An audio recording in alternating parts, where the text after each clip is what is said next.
আপনারা জানেন যে ট্রাফিকের ব্যবস্থাপনা শুধুমাত্র আপনি কিভাবে গাড়ি চালাচ্ছেন তার উপরে নির্ভর করে না। একটি সাধারণ মানুষ রাস্তা দিয়ে কিভাবে যাতায়াত করছে তার উপর কিন্তু ট্রাফিকের অনেক কিছু দুর্ঘটনা নির্ভর করে। আপনারা যারা গাড়ি চালান তারা জীবনে কোনো জায়গাতে না দিকে থাকলে, না সরলে, না সফলে কখনো আমরা এটা ভাবেন না যে আমরা কাউকে আঘাত করবো। এই আঘাত আপনাদের কারো কিছু কোনো প্রচেষ্টার জন্য হয় না, এটা একটা দুর্ঘটনা হয়। যে দুর্ঘটনার জন্য বেশিরভাগ ক্ষেত্রে আপনারা দায়ী নন, বেশিরভাগ ক্ষেত্রে দায়ী হচ্ছে যারা পথচারী, যারা অসতর্ক ভাবে রাস্তা পার করেন, যারা মোবাইল ফোনে কথা দিয়ে কথা বলতে বলতে রাস্তা পার করেন এবং আপনার যে গাড়ির আওয়াজ, যে হর্নের আওয়াজ তারা এটাকে করেন না, তোয়াক্কা করেন না এবং তারপরে ক্ষেত্রে দুর্ঘটনা ঘটে যায়। আমি অন্তত এরকম আমার এই পুলিশ জীবনে খুব কম সংখ্যক জায়গায় দেখেছি যে ড্রাইভারদের ভুলে মানুষ আঘাতপ্রাপ্ত হয়েছে। তাই আমি আপনাকে যেমন আপনাদের বললাম যে ট্রাফিকের ব্যবস্থাপনা শুধুমাত্র যিনি গাড়ি চালাচ্ছেন তার উপর নির্ভর করে না। ট্রাফিকের ব্যবস্থাপনা খুব জটিল। এখানে প্রত্যেকটা মানুষ যারা রাস্তায় আছে, যারা রাস্তায় নেমেছে, তাদেরকে সবসময় মনে রাখতে হবে যে ট্রাফিক একটা নির্দিষ্ট নিয়ম মেনে যদি চলে তবেই আমি দুর্ঘটনা মুক্ত থাকতে পারবো। কিন্তু কিছু কিছু ক্ষেত্রে আমরা দেখি সাধারণ মানুষেরও অনেক অসুবিধার জায়গা আছে। আমরা আমতলাকে যদি দেখি এবং আঙুলকে যদি দেখিয়ে দিই তাহলে এই পরিসরের মধ্যে অনেক জায়গা আছে যেখানে ফুটপাথ দিয়ে মানুষ যাতায়াত করতে পারে না। সেটা আমার রাস্তা করে বলার কোনো জায়গা নেই, এটা আমরা আপনাদের জানেন, আমরাও জানি। সাধারণ মানুষ যখন ফুটপাথে যেতে পারে না তখন মানুষ কোথায় যায়? মানুষকে রাস্তায় নেমে আসে। পৃথিবীর আধুনিক যে দেশগুলো আছে, যে আধুনিকতার পরিসরে আমরাও আগামী দিনে প্রবেশ করবো, সেখানে কোথাও কিন্তু রাস্তায় দাঁড়িয়ে ট্রাফিক নিয়ন্ত্রণ করে না, সবই হয়ে গেছে আধুনিক ব্যবস্থা। কিন্তু আমাদের এই আধুনিক ব্যবস্থার উন্নতি বা উন্নীত করার জন্য আমাদের যে মানসিকতার পরিবর্তন দরকার, তারই হয়তো এই গত এক সপ্তাহ ধরে আমরা যে চেষ্টা করছি পশ্চিমবঙ্গ সরকারের উদ্যোগে তার একটা প্রথম পদক্ষেপ বলতে পারেন। আপনাদের উপস্থিতি এবং সাধারণ মানুষের সহযোগিতা যদি আমাদের আগামী দিনে আমরা তাদেরকে পাশে পাই তাহলে এটা হবে আমাদের কাছে সবচেয়ে বড় বল, সবচেয়ে বড় সাহস, সবচেয়ে বড় যার মাঝখানে আমরা এই যে এত দুর্ঘটনা সেটাকে এমনি আনতে পারবো না, তা আমরা দৃঢ়ভাবে আমাদের সমস্যাকে ভোগে নিতে পারবো। শিশুরা যারা ছোট ছোট বাচ্চারা যারা বড় হচ্ছে, যারা আমাদের আগামী দিনের আরো ছিলেন বাহক, যারা আমাদের আগামী দিনে আমাদের সমাজকে টেনে নিয়ে যাবে, তারা যদি আজকে আমাদের দেখে শেখে যে আমরা ট্রাফিক আইন মেনে চলি না, আমরা রাস্তাঘাটে অসতর্ক ভাবে হাঁটাচলা করি, তারা কি শিক্ষা নিয়ে বড় হবে? তারাও তো একই সংস্কৃতি নিয়ে আগামী দিনে একইভাবে পথ চলবে এবং একইভাবেই সমাজকে দুর্ঘটনা মুক্ত না করে দুর্ঘটনায় যুক্ত করে পাইছে। তাই আজকের থেকে আমাদের সবাইকে সচেতন হতে হবে। আমরা প্রত্যেকটা মানুষকে তার সাথে ইচ্ছা চেঁচামেচি অসভ্যতা না করুক, আমরা বলতে পারি যে আপনি কত অসতর্ক ভাবে হাঁটছেন না, আপনি ঠিক ভাবে রাস্তা দিয়ে হাঁটেন। আপনি অনেক সময় দেখবেন তাদের কাছ থেকে অন্য রকমের ব্যবহার পেতে পারেন, কিন্তু আপনি জানবেন যে তাকে অন্য ব্যবহারের পরিবর্তন আমি খারাপ ব্যবহার দিয়ে নাকি কখনো বোঝাতে পারবো না। আমাদের চেষ্টা থাকবে যে এই মানুষগুলো আস্তে আস্তে আস্তে আস্তে তাদের যে ব্যবহার, সেই ব্যবহারটাকে পাল্টে নেবে। যখন মানুষের ব্যবহার পাল্টে যাবে, যখন মানুষ ট্রাফিক আইন মেনে চলার কথা ভাববে এবং বোঝার চেষ্টা করবে, তখন দেখবেন আমার আপনার সকলের সাথে খুব সহজ হয়ে যাবে। মানুষের লাইফ লাইন পরিবহনের একটা অঙ্গ হচ্ছে যানবাহন, এবং এই যানবাহন প্রয়োজনীয়তা কিসের জন্য? সাধারণ মানুষের এক গন্তব্য থেকে অন্য গন্তব্যে স্মুথলি পৌঁছে দেওয়ার জন্য। সেইটা আমরা নিশ্চিত করবো যাতে ট্রাফিক আইন মেনে প্রত্যেকটা সাধারণ নাগরিক এবং পরিবহনের সঙ্গে যারা জড়িত আছেন তারা যখন নির্দিষ্ট নিয়ম মেনে চলবেন তখন এই পরিবহন ব্যবস্থাটা যেন উন্নত হবে।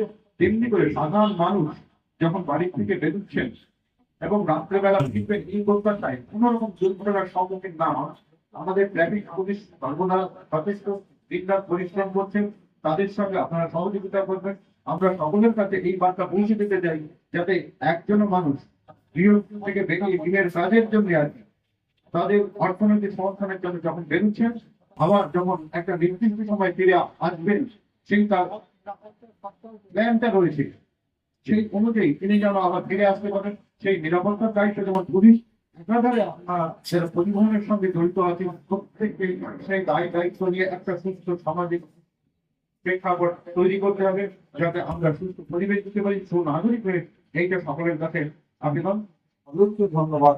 আপনারা এসেছেন, আপনাদের মূল্যবান সময়কে ব্যয় করে আমাদের সামনে বসে আমাদের বাড়িটা শুনে রেখেছে এবং আমাদের সাথে আগামী দিনে চলার ভূমিকা করলেন।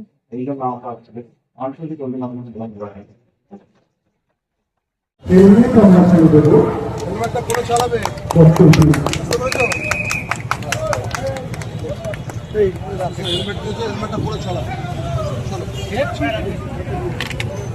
আজকে কিন্তু কারো সম্বন্ধে কেউ দিচ্ছি না, তাই হেলমেট দিয়ে অনুরোধ করছি, কিন্তু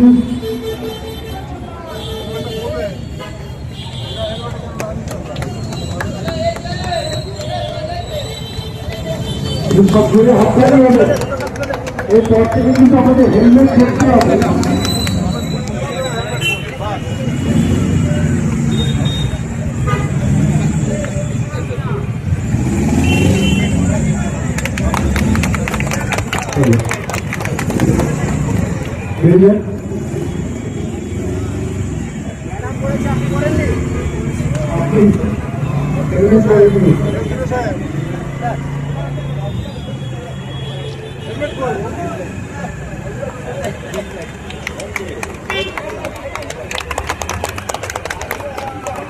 এরপর থেকে আশা করবো হেলমেটটা পরিবেশ সবসময়।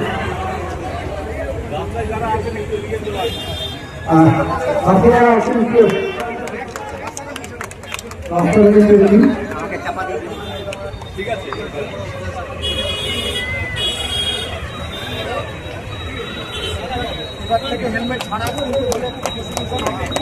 হেলমেট ছাড়া গেলেই ফাইন। আজকে ফাইন করা হবে না, এরপর থেকে কিন্তু হেলমেট ছাড়া গেলেই কিন্তু আমাদের ফাইন নম্বর কিন্তু লিখে দিলাম।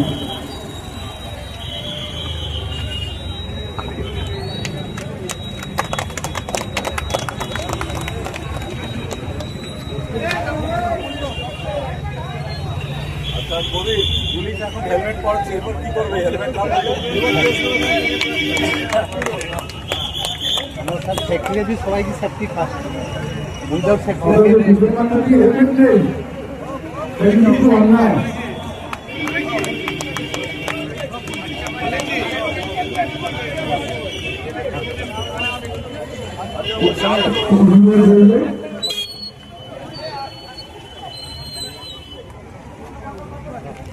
স্যার একবার এইদিকে একবার এইদিকে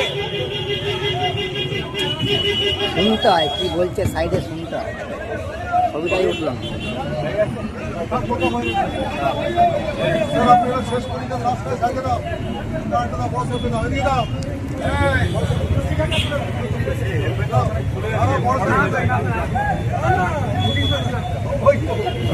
এরপর থেকে কিন্তু কেস হবে, কিন্তু নম্বরটা কিন্তু আমরা রেখে দিলাম।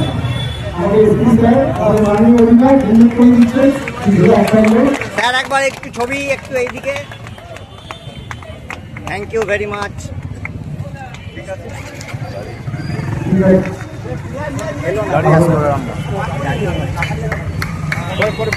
বলি খেলো নরম ভাবে।